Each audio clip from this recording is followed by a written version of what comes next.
에덴은 히브리어로 즐거움, 낙원, 기쁨, 행복 이런 의미를 가지고 있는 단어입니다. 그렇기 때문에 안 좋아할 수가 없습니다. 우리 중에 누가 기쁨을 싫어하겠으며 우리 중에 누가 즐거움을 싫어하겠습니까? 모두가 다 기뻐하고 싶어하고 즐거워하고 싶어하고 누리고 싶어하니 에덴은 모든 사람이 좋아하는 것임에 틀림이 없습니다. 그렇기 때문에 이 즐거움과 기쁨을 찾기 위해서 노력을 합니다. 엄청난 노력을 합니다. 그런데 안타깝게도 그 노력을 결실을 못한다 이겁니다. 그 결실을 못하기 때문에 라틴어 중에 아주 유명한 단어 중 하나가 있어요. 그게 유토피아입니다. 여러분 유토피아 하면 다 아시는 걸 거예요. 저게 낙원이라는 글자라는 건 잘 아실 텐데 저 단어가 원래는 헬라어 두 개의 단어가 붙어 있는 단어입니다. 두 개의 단어 앞에 있는 유자하고 뒤에 있는 토피아는 원래 토포스라고 하는 헬라어인데 이 두 개가 합쳐 있거든요. 그래서 앞에 있는 유는 없다라는 뜻이고 토포스라고 하는 단어는 장소라는 단어입니다. 합쳐서 유토피아는 낙원인데 그런 낙원은 어떻다는 거예요? 없다 이겁니다. 우리가 생각하는 그런 낙원은 없다라고 하는 그런 절망의 단어란 말이에요. 분명히 찾고 싶어하고 분명히 누리고 싶어하는데 정작 찾으려고 하면 없더라 이겁니다. 왜 그럴까요, 여러분? 두 가지 때문이라고 일반적으로 알려져 있어요. 첫 번째는 무엇이냐면은 잘못된 곳에서 찾기 때문이라는 거예요. 어떻게 찾냐면, 어디서 찾냐면 사람들은 대개 행복이라는 것을, 즐거움이라는 것을 두 군데의 상황에서 찾습니다. 하나는 장소에서 찾습니다. 내가 어느 장소에 가면 행복해질 것 같은 거예요. 예를 들어서 천당 밑에 동네가 하나가 있어요. 뭔 동네죠? 분당. 일부는 많이 웃어주셨는데 너무 잘 알아서 그렇습니다. 어쨌든 그런 동네에 가면은 좋은 집에 가면 좋은 차를 타면은 내가 행복해질 수 있을 것이다 라고 생각하는 그런 행복을 찾아요. 또 하나는 상황에서 찾아요. 내가 어떤 상황이 되는 거예요. 예를 들어서 우리의 자녀가 명문대학을 가는 겁니다. 흔히 말해서 여러분 스카이라고 하는 대학을 아십니까? 서울대의 예스, 고려대의 K, 연세대의 Y에서 그 세 개 학교를 하늘 같은 대학이라고 하는데 그런 데 가면은 천국이 있을 거라. 실제로 스카이, 응? 천국이라고 생각한단 말이에요. 그래서 애들을 잡지. 잡아서 갈 수 있으면 보낼 만한데 어쨌든 그래요. 뿐만 아니라 취업에 성공을 하거나 결혼을 하거나 승진을 하거나 돈을 많이 벌게 되어진다면 그렇게 되어지면 내가 낙원에 살 수 있을 거라 생각해가지고 잠도 안 자고 열심히 한다 이거예요. 하지만 그 자리에 도착하고 너 보니까 거기에도 에덴은 없더라는 겁니다. 잘못된 것을 찾는 거예요. 또 뿐만 아니라 그 잘못된 곳, 상황과 장소라는 곳에 왜 에덴이 없냐면은 성경은 우리에게 두 가지 이야기를 해줘요. 그 첫 번째는 무엇이냐면은 우리가 장소로 말하는 그런 곳이 다 죄로 말미암아 타락했다. 그래서 에덴이 죄로 말미암아 타락함으로 말미암아 신락원이 되었다고 한단 말이에요. 그런 이유로서 없다 그런 것이고 또 하나는 이 에덴으로 가는 길을 두루 도는 화영검이 막았다고 했어요. 왜냐하면 죄인이 그 안에 있는 생명나무를 먹고 영생해버리면 예를 들어 히틀러가 영생해버리면 김일성이 영생해버리면 얼마나 골치 아픈 일이 생기겠어요. 그러니 그 생명나무에 이르는 그 길을 두루 도는 화영검이 막아버리면 말미암아 이 땅 어디에서도 영원한 만족과 기쁨을 누릴 수 없게 되어져 있단 말입니다. 그래서 결국에는 우리 주님이 다시 오셔서 이 땅에 새하늘과 새 땅을 세우기 전까지는요 우리는 어떠한 장소에도 어떠한 상황 속에서도 에덴을 만나지 못합니다. 주님 오셔서 이루어질 것이에요. 그러면 우리는 질문이 되는 거예요. 그러면 이 땅에서는 에덴이 없으니까 그러면 에덴의 맛을 볼 수는 없는가? 에덴을 누릴 수는 없는가? 라고 물어볼 수 있을 것이고 성경은 그에 대해서요 있다라고 얘기한단 말이에요. 에덴을 누릴 수가 있다. 성경이 가르쳐 주는 거라고요. 그럼 어디에서 에덴을 누리냐면은 에덴의 원리, 하나님께서 에덴이라는 세상을 만드셨을 때 그 원리를 따라가게 되어진다면 에덴을 맛볼 수 있다 했습니다. 그래서 우리가 에덴의 원리를 뭐라고 했어요? 하나님 보시기에 좋았더라 원리라 했어요. 에덴은 사람 보기에 좋은 게 아니에요. 또 왜 못 찾는지 여러분은 아셔야 돼요. 자꾸 우리가 원하는 걸 찾으려고 하기 때문에 그래요. 근데 거기는 없단 말이에요. 왜? 에덴은 원래 처음부터 관점이 어디니까요? 하나님 보시기에, 하나님 보시기에. 하나님 보시기에 좋은 걸 따라가야지. 하나님 보시기에 안 좋은 걸 자꾸 따라가니까 에덴을 못 만난다 이거예요. 그러면 하나님 보시기에 좋은 것이 구체적으로 어떤 것인가 하면 우리가 지난간에 6가지를 한 거예요. 그 첫 번째는 구별되어져야 된다. 죄하고 구별되어져야 되고 세상하고 구별된 삶을 살아야 된다라는 것이고, 두 번째는 그대로 되니라라고 했어요. 무엇이 그대로 되는 거예요? 하나님의 말씀이 내 삶에 그대로 이루어지는 것. 그게 에덴이라는 것이고, 세 번째는 다양성이라고 했어요. 죄의 다양성이 아니라 창조의 다양성을 인정하고 공존할 줄 알아야 돼요. 네 번째는 쉼이라고 했어요. 쉼이라고 하는 것은 단순히 침대 위에 누워있는 쉼이 아니라 예수를 배우는 거라고. 그래서 예수를 배워서 예수와 함께 살아가는 그런 삶이 되어졌을 때 우리가 참 기쁨을, 참 평안을 예수 안에서 만날 수 있다고요. 그러니 그런 예수를 배우라라는 것이었고, 다섯 번째는 나를 윤택하게 하는 게 아니고요, 남을 윤택하게 하는 삶을 살아야 된다라는 것이었고, 여섯 번째는 지난주에 했는데 지배당하지 말라. 세상의 어떤 것도 성도를 지배하지 못하게 하라. 특별히 하나님이 아니면서도 불구하고 스스로 하나님인 채 하는 것들, 우상을 경계하고 우상에 지배당하는 인생 되지 말라까지가 있어요. 오늘 마지막 7번째인데, 7번째는 당연히 지배당하지 말라 했으니 뭐 해야 되겠어요? 지배해야 됩니다. 창세기 1장 28절 읽습니다. 하나님이 그들에게 복을 주시며 하나님이 그들에게 이르시되 생육하고 번성하여 땅에 충만하라. 땅을 정복하라. 바다의 물고기와 하늘의 새와 땅에 움직이는 모든 생물을 다스리라 하시니라. 여기 다스리라고 하는 말을 오늘 계속 반복해서 보실 거예요. 다스리라는 말에 주목하십시오. 무엇을 다스리라고요? 움직이는 땅에 있는 모든 것들을 다스리라고 했습니다. 그럴 때에 에덴이 되는 거예요. 근데 이게 왜 중요하냐면 이스라엘의 실패가 여기에 걸려있기 때문에 그래요. 이스라엘은 원칙적으로 제사장 나라가 되어져서 이 온 땅을 어떻게 해야 되는 거예요? 하나님 말씀으로 다스려야 되는 그런 사명을 맡은 자예요. 근데 안타깝게도 저들은 하나님 말씀으로 세상을 지배하고 다스린 것이 아니라 오히려 세상의 지배를 당해버렸다고요. 세상 것이 너무 좋았어요. 뭐가 그렇게 좋았냐면 돈이 그렇게 좋았어요.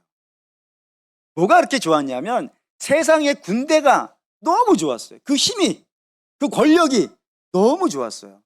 세상이 가지고 있는 그 사람이 너무 좋았어요. 그래서 우리에게는 없는 저런 것들을 어떻게 하면 얻을 수 있을까 해가지고 그거를 쫓아다닌 거예요. 돈을 쫓아다니고 나라를 쫓아다니고 사람을 쫓아다니고 권세를 쫓아다니다 보니까 그들에 의해서 어떻게 된 거예요? 지배당하는 거예요. 그들을 쫓아오게 해야 되는데 쫓아가는 인생이 되었으니까 그들의 손에 의해서 지배를 당해버렸어요. 근데 이게 너무 안타까운 것은 이스라엘은 그거 안 쫓아가도 된다는 거예요. 하나님은 너희가 세상의 돈 안 쫓아가도 되고 세상의 권력 안 쫓아가도 되고 세상의 영광 안 쫓아가도 된다고. 왜냐하면 내가 너희에게 있어야 될 것은요, 봅시다. 신명기 21장 1절에서 6절 읽겠습니다. 내가 내 하나님 여호와의 말씀을 삼가 듣고 내가 오늘 내게 명령하는 그의 모든 명령을 지켜 행하면 내 하나님 여호와께서 너를 세계 모든 민족 위에 뛰어나게 하실 것이라. 내가 내 하나님 여호와의 말씀을 청종하면 이 모든 복이 내게 임하며 내게 이르기를 성읍에서도 복을 받고 들에서도 복을 받을 것이며 내 몸의 자녀와 내 토지의 소산과 내 짐승의 새끼와 소와 양의 새끼가 복을 받을 것이며 내 광주리와 떡반죽 그릇이 복을 받을 것이며 내가 들어와도 복을 받을 것이요 나가도 복을 받을 것이니라. 우리가 좋아하는 말씀 다 들어있잖아요. 여기서 끝이 아니라 신명기 28장 상반절이 전부 다 이 복에 관련된 이야기예요. 하나님께서 당신의 백성에게 뭐를 약속하고 있는 거예요? 우리가 알고 있는 복을 약속하고 있다니까요. 근데 여러분 단 하나 조심하셔야 되는 건 이 복에는 조건이 붙어 있어요. 교회 유명한 격언. 좀 더 구체적으로 얘기하면 성경을 읽으실 때 일반적으로 알려져 있는 유명한 격언 하나를 알려드릴게요. 그 격언이 이겁니다. 무조건적 은혜, 조건부 축복입니다. 그러니까 은혜는 무조건 받는 거예요. 반면에 축복은요, 조건이 붙어 있다고요. 그러면 은혜는 뭐겠어요, 여러분? 은혜는 뭘까요, 여러분? 죄인이 하나님의 자녀가 되는 거예요. 이건 조건이 없어요. 왜냐하면 주가 스스로 당신이 조건을 만들어 버리셨어. 그러니까 예수로 말미암아 받는 거예요. 그러니까 예수님은 엄청난 값을 치른 거야. 근데 그 엄청난 당신은 값을 치르고 우리에게는 거저줘 버리셨단 말이에요. 그래서 은혜는 무조건 받는 거예요.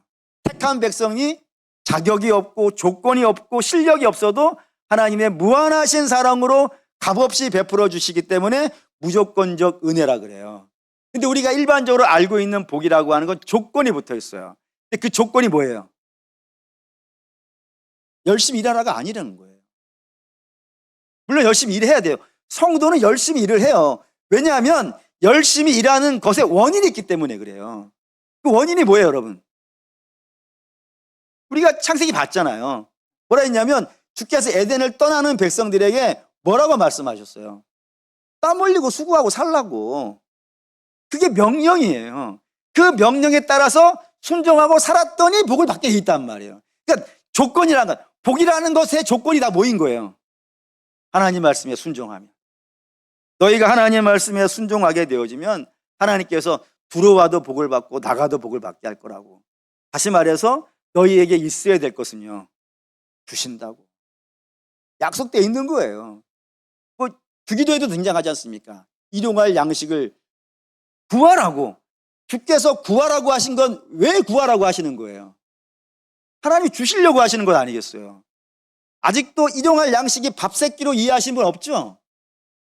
일용할 양식인 하나님이 내게 필요한, 내게 적당한, 어떤 사람에게는 5달란트일 수도 있고 어떤 사람에게는 2개일 수 있고 어떤 사람이 하나일 수 있어요.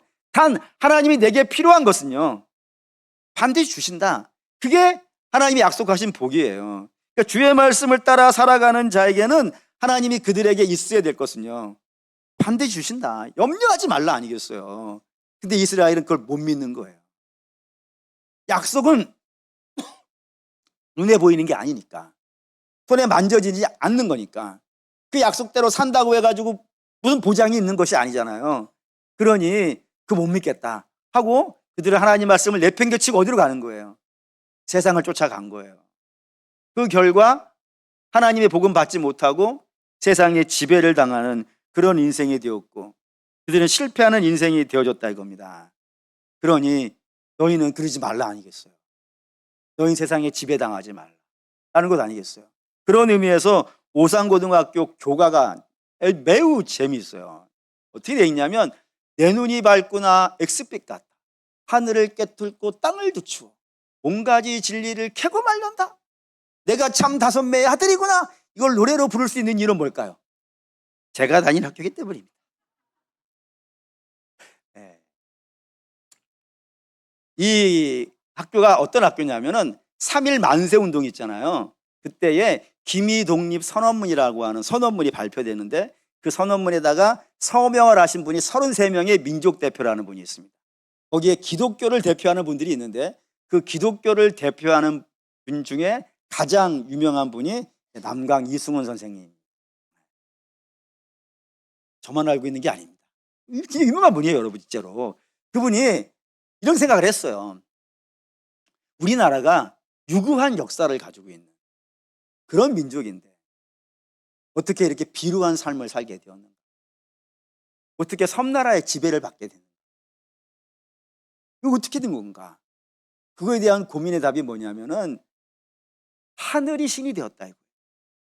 땅이 신이 되었다. 천지신명이겠죠. 뿐만 아니라 하늘과 땅은 어쩌면 운명일 수도 있어요. 어쩌면 팔자일 수도 있어요. 자기의 신분의 한계일 수도 있어요. 그런 것들 내가 만들어낸 게 아니지 않습니까? 하나님이 이 땅에 지어놓은 피조물들이라고요. 근데 그 피조물들에 의해서 지배를 당하는 일이 발생된 거예요. 이거를 뚫지 않고서는, 거기에서 벗어나지 않고서는 이 민족에는 희망이 없다. 그러니 이 땅의 모든 것들을 뚫고 들추어서, 이 모든 것들이 그냥 피조물이야. 그 팔자 아무것도 아니야.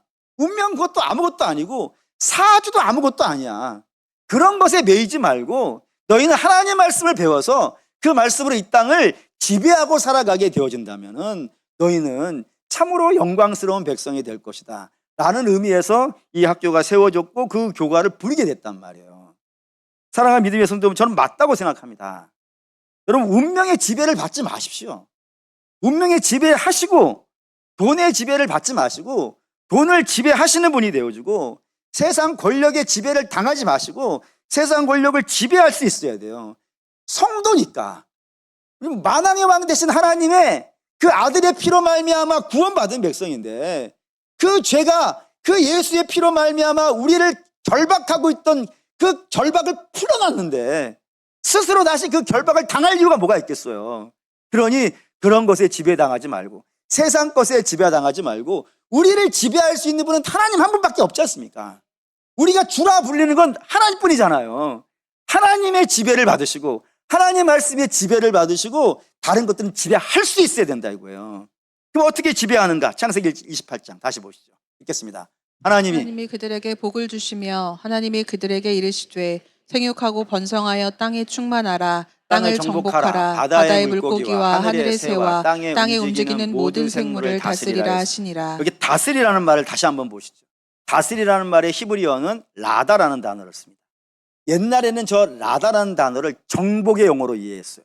그래서 뭐 생물들을 다 죽이고 부시고 다 파헤치고 없애고 막 이런 식의 정복의 용어로 썼는데 지금은 그렇게 이해하지 않습니다. 저 라다라고 하는 단어는 지금은 경영이라는 단어로 이해를 합니다. 경영 아시죠? 회사 사장님이 자기 회사잖아요. 자기 회사를 위해서 어떻게 해요? 자기를 거기에다가 희생하잖아요. 그래서 뭐 하려고 그래요? 회사를 멋있게 만들고 싶어 하잖아요. 옛날에는 이런 식이에요. 회사를 어떻게 내가 잘 구워 삶아가지고 나를 복되게 할까? 그렇게 이해를 했다니까요. 세상을 어떻게 내가 이용해가지고 짐승을 어떻게 내가 잡아가지고 나를 복되게 할까? 그런 개념으로 이해했었는데 경영이라는 개념은 다른 개념이에요. 내가 어떻게 하면은 내가 어떻게 수고하고 어떻게 노력하고 어떻게 열심을 내서 하나님이 내게 맡겨주신 이 기업을 복되게 할까? 그게 다스리라라고 하는 단어로 이해한다 이겁니다. 그러니까 성도는 여러분들에게 주어진 그 기업들을 어떻게 해야 돼요? 경영하셔야 돼요. 그러니까 여러분 다 사장님이야 지금부터. 할렐루야. 네? 사장님 여러분 사장님 네? 좋아해 주세요. 제가 신분을 높여드렸잖아요. 사장님으로. 네? 사장님이에요. 이제 사장님이니까 여러분들의 기업을 어떻게 해요? 경영을 해야 돼요. 뭐 어떻게 경영할까? 두 가지로 경영한다 이겁니다. 하나는 외적인 다스림이 있고 또 하나는 내적인 다스림이 있어요. 우선 외적인 다스림, 외적인 경영을 보실게요. 외적인 경영은 주기도에 등장해요. 주기도에 뜻이 하늘에서 이루어진 것 같이 땅에서도 이루어지리라 이게 기도하라고 하셨단 말이에요. 그냥 생각해 봅시다. 저 뜻은 누구의 뜻일까요? 하나님의 뜻이에요. 하나님의 뜻이 하늘에서 이루어진 거예요. 그 뜻이 땅은 어디겠어요? 땅은 어디겠어요? 사랑하는 여러분, 미국 땅이 아니에요. 미국 땅에 하나님 뜻이 이루어진들 우리에게 물론 미국 땅에 하나님 뜻이 이루어지면 좋지. 근데 저기에서 땅은 온 세상 모든 땅이 아니에요. 어디겠어요? 하나님이 내게 주신 곳이에요. 내게 주신 곳에 하나님의 뜻이 이루어지는 겁니다. 그게 외적인 다스림. 하나님의 뜻을 분별하여서 그 뜻이 내 기업에 이루어질 수 있도록 하는 거라 이겁니다. 여기 질문이 하나가 돼요. 그 질문은 뭐냐면 그럼 내 뜻은 있을까요? 없을까요? 내 뜻이 있을까요? 없을까요? 저기에 있죠. 왜 내 뜻이 없겠어요? 나는 생각할 수 있는 사람입니다.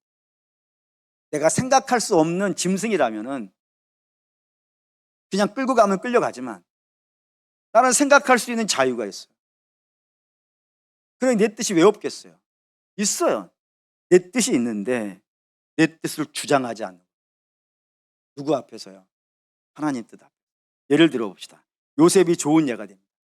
요셉은 배신의 아이콘입니다. 그는 인생을 살면서 3번의 배신을 당합니다. 3번 배신 당했으면 어떻게 된 거예요? 끝난 거 아니겠어요? 우리가 3번은 받을 수 있잖아요. 3번은. 어? 3번은 안 되잖아요.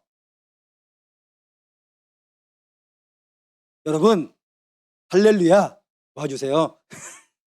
3번은 뭐에 배신당하냐면은 그의 형제에게 배신당해요. 여러분, 세상에서 형제간은 싸우기도 합니다.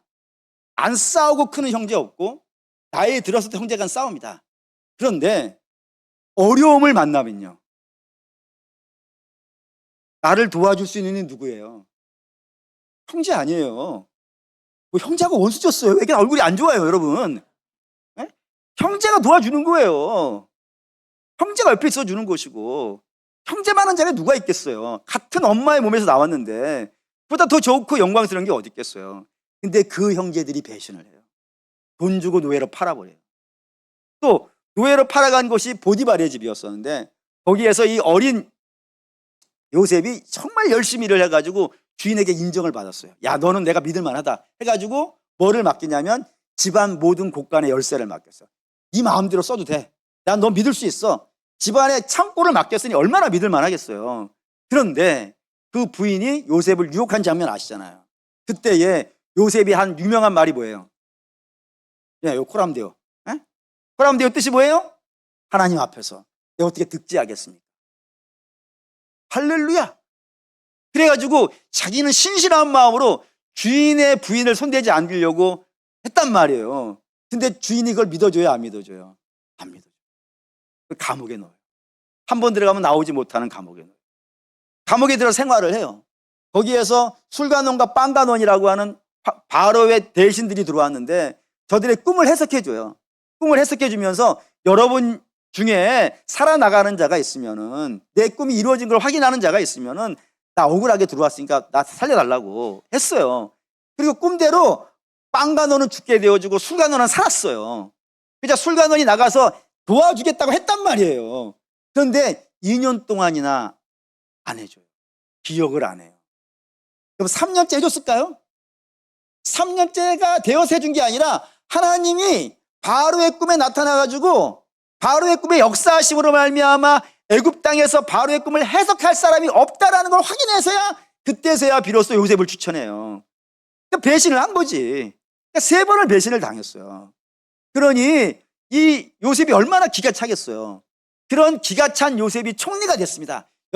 여러분이 이제 배신 당하다가 총리가 됐어요. 뭐 하실 것 같으세요?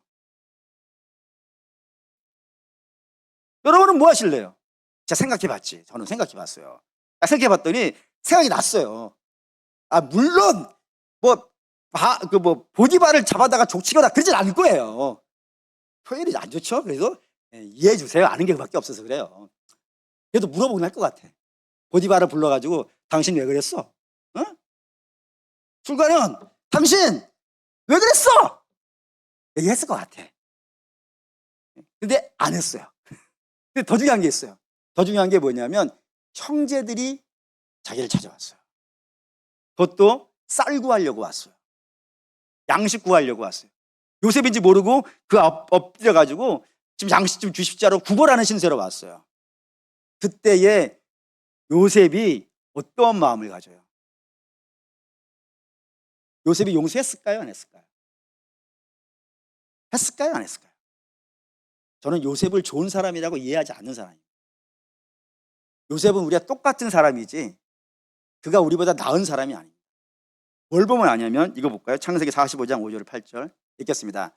당신들이 나를 이곳에 팔았다고 해서 근심하지 마소서, 한탄하지 마소서. 하나님이 생명을 구원하시려고 나를 당신들보다 먼저 보내셨나이다. 이 땅에 2년 동안 흉년이 들었으나 아직 5년은 밭갈이도 못하고 추석도 못할지라. 하나님이 큰 구원으로 당신들의 생명을 보존하려고 당신들의 후손을 세상에 두시려고 나를 당신들보다 먼저 보내셨나이다. 그러므로 나를 이르 보낸 이는 당신들이 아니요 하나님이시라. 하나님이 나를 바로에게 아버지로 삼으시고 그 온 집의 주로 삼으셨으며 애굽 온 땅의 통치자로 삼으셨나이다. 여기 굉장히 재미있는 단어를 찾으셨나요? 뭐가 재밌습니까? 되게 재밌는 단어가 있어요. 뭐냐면은 형제들, 당신들은 나를 어떻게 했다고요? 팔았다고 써요. 근데 하나님에게는요, 보내셨다고 써요. 그러니까 하나님에게는 억가 심정이 없어. 그런데 형제들에게는요, 아직 마음이 남았어. 당신 나를 팔았잖니. 그 마음이 해결이 그럼 어떻게 해결하겠어요? 가장 믿을 사람에게 배신당했는데 해결 안 된 거예요. 근데 마음이 있어요. 당신들 나를 팔았어. 당신들 내 마음 안 좋아. 하지만 하나님이 나를 여기에 보내신 이유가 있다. 이거. 이스라엘을 살리시려고 나를 보내셨다고. 내 뜻을 어떻게 하는 거예요? 내려놓는 거예요. 나는 없고 하나님은 있고. 없어서가 없는 게 아니라 있지만 하나님의 크신 뜻이 있으니까 그 앞에 나를 내려놓고 하나님 말씀에 순종하는 거예요. 그러자 형제하고 어떤 일이 벌어지는 거예요? 화해가 일어난 거예요. 요셉이 사람이 좋아서 화해가 일어난 것이 아니라 그가 하나님께 순종했기 때문에 화해가 일어나는 거라고요. 그게 에덴이에요, 에덴. 예수님도 마찬가지예요. 볼까요? 마태복음 26장 39절 읽겠습니다. 조금 나아가사 얼굴을 땅에 대시고 엎드려 기도하여 이르시되 내 아버지여 만일 할만하시거든 이 잔을 내게서 지나가게 하옵소서. 그러나 나의 원대로 마옵시고 아버지의 원대로 하옵소서 하시고. 여기 나의 원대로가 있어요. 나의 뜻이 있잖아요. 나의 뜻. 여기서 나는 누구예요? 예수님. 예수님의 뜻은 뭐예요? 십자가 안 지는 거예요. 지나가는 거예요. 예수님 뜻이 있다니까요. 근데 그 뜻을 아버지의 뜻 앞에 어떻게 한다고요? 내려놓는다고요. 뜻이 없어서 십자가 지는 것이 아니고 뜻이 있다니까요. 내 생각이 있다니까요. 근데 하나님의 뜻 앞에 자기를 내려놓는다고요. 그 내려놓고 주께서 어떻게 하세요? 죽으시지. 근데 죽으신 결과 어떤 일이 벌어지는 겁니까? 죄인들이 살아나는 것 아니겠어요? 영생을 얻는 게 아니겠어요? 생명 없는 자가 생명을 얻는 곳, 거기가 어디예요? 에덴이에요. 그래서 예수 안에서 우리가 에덴을 누려요. 예수님이 하나님의 뜻에 순종했기 때문에 그 안에서 우리가 에덴을 누린다 이겁니다. 그러니 사랑하는 믿음의 성도 여러분, 성경이 일관되게 얘기하는 거잖아요. 우리의 뜻이 있다니까요. 하지만 하나님의 뜻 앞에서 우리를 내려놓는 거예요. 그래서 이 말씀이 중요해요. 로마서 12장 2절 읽겠습니다. 너희는 이 세대를 본받지 말고 오직 마음을 새롭게 함으로 변화를 받아 하나님의 선하시고 기뻐하시고 온전하신 뜻이 무엇인지 분별하도록 하라. 저게 경영이에요. 내 뜻이 있지만 하나님의 뜻을 분별하는 거예요. 그래서 하나님 뜻 앞에서 내 뜻을 내려놓고 주의 뜻에 순종하고 가는 것. 그게 에덴의 모습이라고요. 그렇기 때문에 우리가 이 시대에 가져야 되는 가장 큰 고민은 얼마를 벌 것이냐, 이게 아닌 거예요. 결국에는 우리가 가져야 되는 가장 큰 고민은 내가 지금 하려는 게 하나님의 뜻인가, 하나님의 뜻을 분별하셔야 돼요. 그리고 분별됐어요. 이제 이게 하나님의 뜻이야 라는 것이 분별되어졌으면 어떻게 하면 그 뜻을 내 교회와 내 가정과 내 기업과 내 학교와 내가 살아가는 모든 곳에 이루어낼 수 있겠는가. 그걸 구하셔야 돼요. 용기 없으면 안 돼요. 그렇게 해가는 겁니다. 그렇게 하나님의 말씀으로 나의 모든 것들을 지배해 가고 있는, 외적으로 다스려 가고 있는 것, 거기가 에덴을 만나는 곳이라 이겁니다. 두 번째, 내적인 다스림이라고 했어요. 내적인 다스림을 이해하는 가장 중요한 성경은 잠언 4장 23절입니다. 있죠. 모든 지킬 만한 것 중에 더욱 내 마음을 지키라. 생명의 근원이 이에서 남이니라. 마음을 다스리라고 했어요. 마음을 지키라고요. 왜 마음을 지켜야 되냐면은 이 마음이라는 것이 두 군데에서 문제가 생겨요. 하나는 뭐냐면 하나님과의 다스림 쪽에서, 하나님과의 관계 쪽에서 문제가 하나가 발생되는 게 있어요. 이게 뭐냐면은 여러분, 저와 여러분이 이 땅을 살다가 보면은 어려움을 만나죠. 어려움을 만나요. 근데 그 어려움이 내가 잘못해서 만나는 거라면 내가 잘못해서 그래 라고 넘길 수 있잖아요. 근데 내가 기도했어요. 내가 순종했어요. 내가 열심히 냈어요. 내가 해야 될 거 다 했어요. 그런데도 안 되는 경우가 있어요, 없어요? 있어요. 가장 대표적인 예를 든다면 가데스 바네아 사건 아십니까? 민수기 13장에 등장하는 이스라엘이 홍해를 나와서 애굽을 나와서 가나안 입구에 도착했어요. 그때에 모세가 12명의 정탐꾼을 40일간 파견을 해요. 정탐하고 오라고. 정탐하고 온 파수꾼들이 보고를 하는데 그중에 10명이 그 땅에 대해서 악평을 해요. 이 땅이 좋은 과일들이 많이 나는 건 사실이지만 이 땅에는 거인들이 살고 있어가지고 우리가 거기에 들어가면 맞아 죽는다. 그래 우리 못 들어간다. 그 유명한 거 있잖아요. 우리는 저들에 비하면 뭐라고요? 메뚜기와 같다고. 그 절망의 이야기를 한 거예요. 이 절망의 이야기를 하니까 이스라엘이 막 분노하기 시작했어요. 우리가 하나님 따라왔는데 불기둥 따라오고 구름기둥 따라왔는데 결국 하나님이 하시려고 하는 일이 뭐라고요? 여기서 죽게 하시려고 데리고 오셨느냐? 하나님 어찌 그럴 수가 있느냐라고 하나님 원망을 해요. 여러분 그런 원망이 저기 2000년 전, 3500년 전이에요. 그건 3500년 전에 이 가나안에 도착했던 이스라엘만 있는 게 아니라고요. 우리도 참 많이 해요. 참 많이 해요. 내가 기도했는데 안 됐어. 그러면 당장 뭐라 그래요? 기도해도 소용없다 그래요. 여러분 내가 지금 구하는 것이 진짜로 좋은 건지 안 좋은지 모르는 거잖아요. 우리는 그게 좋은지 안 좋은지 가봐야 알아요. 가봐야. 뭐 흔히 그런 얘기 있지 않습니까? 옛날에는 뭐 명문대학 갔더니 거기 오리엔테이션 가가지고 뭐 신입생 환영회 한다고 술 한잔 마시고 죽어버린 애들 있잖아요. 그럼 거기 명문대 간 게 좋은 거예요? 안 좋은 거예요? 안 좋은 거예요. 그러니까 우리가 좋다라고 생각하는 것이 안 좋을 수도 있다고요, 여러분. 근데 그게 안 이루어졌다고 하나님 없다 그래. 기도가 소용없다 그래. 그런 일이 있다니까요. 지금도 그런 일이 있어요. 그러니 하나님이 우리를 데리고 오셨는데 우리가 기대한 일이 안 이루어지게 되어지면은 우리의 마음에 하나님에 대한 불신이 생긴다고요. 그 불신의 마음 뺏기지 말아야 돼. 그게 마음의 다스림이에요. 하나님 여러분 기억하십시오. 안 될 때는요. 하나님이 다른 길을 열어주시기 위함이고요. 또한 안 될 때는요. 그게 안 되는 것이 되는 걸 보게 하시면서 당신이 영광 받으시려고 한단 말이에요. 대표적인 예가 홍해바다 앞에 아니겠어요. 홍해바다 앞에 이스라엘 도착했을 때 다 죽는다 그랬어요. 근데 하나님이 그 바다 어떻게 해요? 갈라버리시잖아요. 갈라버리면서 거기를 걸어 나올 수 있게 만드시지 않습니까? 그러니 하나님이 일하실 때까지 우린 어떻게 해야 되는 거예요? 기다려야지. 하나님 역사하실 때까지 기도하면서 순종하면서 그 길을 걸어가는 것이지 지금까지 믿음으로 와놓고 지금까지 기도해놓고 어쩌면 안 들어지는 게 더 나은 건지 모르는 것을 어쩌면 그 일을 통해 더 큰 일을 하시려고 주님께서 잠시 준비하고 있는 시간이신데 그 시간에 우리의 믿음이 무너져 버린다면 이 얼마나 억울한 일이 되겠어요. 그러니 믿음으로 왔으니까 끝까지 믿음으로 가시기 바랍니다. 마음 뺏기지 마세요. 불신의 마음 뺏기지 마세요. 두 번째, 이웃과의 관계가 있어요. 여러분 우리가 이 땅에 살다가 보면은 두 사람 만납니다. 두 사람, 딱 두 사람 만납니다. 하나는 내 마음에 드는 사람. 두 번째는 내 마음에 안 드는 사람. 중간에 있는 사람이 있을까요? 네, 중간에 있는 사람은 내 마음에 안 드는 사람이에요. 네, 두 사람 만나요. 근데 뭐 내 마음에 드는 사람만 있으면 오직 좋겠습니까? 그런데 내 마음에 안 드는 사람이 사실은 훨씬 많잖아. 사실 그런 거 있지 않습니까? 우리가 흔히 살을 맞대고 사는 부부간도 저를 왜 만났을까?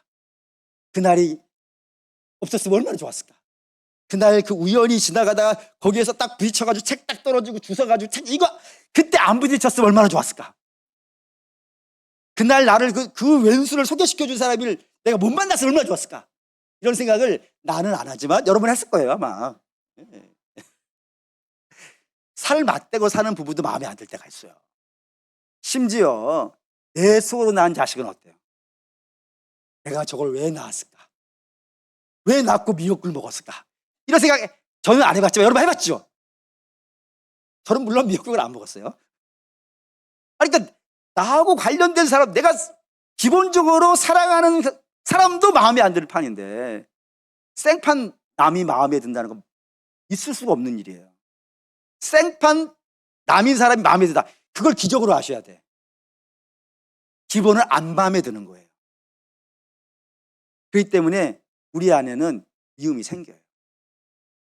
분노가 생기고, 그리고 질투도 생기고, 시기도 생겨요. 근데 그런 것이 우리 안에 들어올 수 있어요. 근데 들어왔는데 그 들어온 것이 자리 잡게 하면 안 돼요. 유명한 말이 있습니다. 새가 하늘을 나르다가 똥을 싸서 머리에 맞는 건 어쩔 수 없다. 하지만 그 새가 머리에 둥지는 트게 하지 마라 라고 했어요. 그 말이 맞습니다. 미움이 들어올 수 있어요. 근데 그 미움이 우리로 하여금 자리 잡게 하면 안 돼요. 왜냐하면 이것 때문입니다. 시편 103편 8절 읽겠습니다. 여호와는 긍휼이 많으시고 은혜로우시며 노하기를 더디하시고 인자하심이 풍부하시도다. 하나님 저런 분이라고요. 우리는 저런 분의 누구예요? 자녀예요. 그러면 자녀는 누구를 닮아야 돼요? 부모를 닮아야 돼요. 성도는 우리는 누구를 닮아야 돼요? 하나님. 우린 저쪽으로 가고 있어야 돼. 저쪽으로 가고 있어야 되는데 미움이 들어올 수는 있다니까요. 나도 연약한 사람이니까 훅 들어올 수는 있어요. 훅 들어왔는데 그거를 가슴에 품고 살아가는군요. 다른 개념이에요, 여러분. 그거를 쫓아내야 돼. 그걸 자리 잡게 하면 안 된단 말이에요. 미움과 시기와 분노를 내 마음 안에 자리를 주지 말라고요. 그 자리는 원래 누가 있어야 되는 자리니까 성령이 계셔야 되는 자리예요. 근데 어떻게 그 자리를 성령을 몰아내고 미움을 자리 잡게 만들 수 있겠어요? 자리 잡기 못하게 해야 돼요. 그럼 어떻게 해야 자리 잡지 못하게 할 수 있을까요? 시편 51편 5절입니다. 읽죠. 내가 죄악 중에 출생하였으며 어머니가 죄 중에 나를 잉태하였느니라. 다윗의 시예요. 다윗이 뭐라 그랬냐면 나는 본질적으로 저런 사람이라고요. 출생 자체가 그렇다는 건 나는 원래 죄인이에요. 그래서 내 안에서 선한 것이 나올 수 없어요. 그러니까 내 안에서 나오는 건 정확하게 말하면 미움이고 분노고 시기고 질투고 이런 게 나와요. 그런데 이런 게 나오니까 나라는 사람은 그런 사람이에요. 그러니 이런 마음을 갖고 살면 돼요, 안 돼요? 안 돼요. 그럼 어떻게 해야 되는 거예요? 주 앞에 가서 울어야지. 다윗이 그때 이렇게 써요. 우슬초로 나를 정결케 해 주십시오. 하나님이 원하시는 제사는 상한 마음입니다. 애통하고 울어요. 하나님, 나는 사랑을 내놔야 되는데 내 안에 사랑이 없어요, 하나님. 그러니 나를 좀 불쌍히 여겨주셔서 미움은 몰아내 주시고 사랑이 내 마음의 중심에 놓이게 해주세요라고 한단 말이에요. 그게 이 시편 51편이에요. 그러므로 사랑하는 여러분, 우리도 마찬가지입니다. 여러분, 기독교라고 하는 종교는 방향이 딱 하나밖에 없어요, 여러분. 어느 방향인지 아십니까? 기독교는 가야 되는 방향이 은혜 하나예요, 은혜 하나. 근데 은혜는 뭘로밖에 못 만나요? 십자가 외에는 은혜를 만날 자리가 없어요. 뭘 해도 여러분, 뭘 갖다 줘도, 제가 여러분에게 돈을 어마어마하게 갖다 준다 하더라도 여러분들이 그 돈으로 좋은 집을 살 수 있을지는 모르겠지만 은혜는 만날 수 없어요. 은혜는 반드시 뭘로만 만나요? 십자가로만 만나요. 그러면 십자가 앞에는 누가 설 수 있겠어요? 내가 죄인이 아니라고 생각하는 사람 설 수 있겠습니까? 자기의 죄를 모르는 사람은 십자가 앞에 설 수가 없어요. 왜? 도대체 왜 저기 서 있지? 이렇게 되니까. 그 십자가가 나 때문에 세워졌다는 걸 알아야 거기에 서는 거 아니겠어요? 그러니까 다윗도 그런 거예요. 다윗도 내가 죄악 중에 출생했다고. 어디 갑니까, 하나님? 내 안에 선한 게 하나도 없습니다. 주님, 나를 좀 불쌍히 여겨주십시오. 나를 좀 고쳐주시고 나를 좀 새롭게 해주시고 나로 하여금 거듭나게 해주십시오. 그게 십자가 앞에서 하는 일이라고요.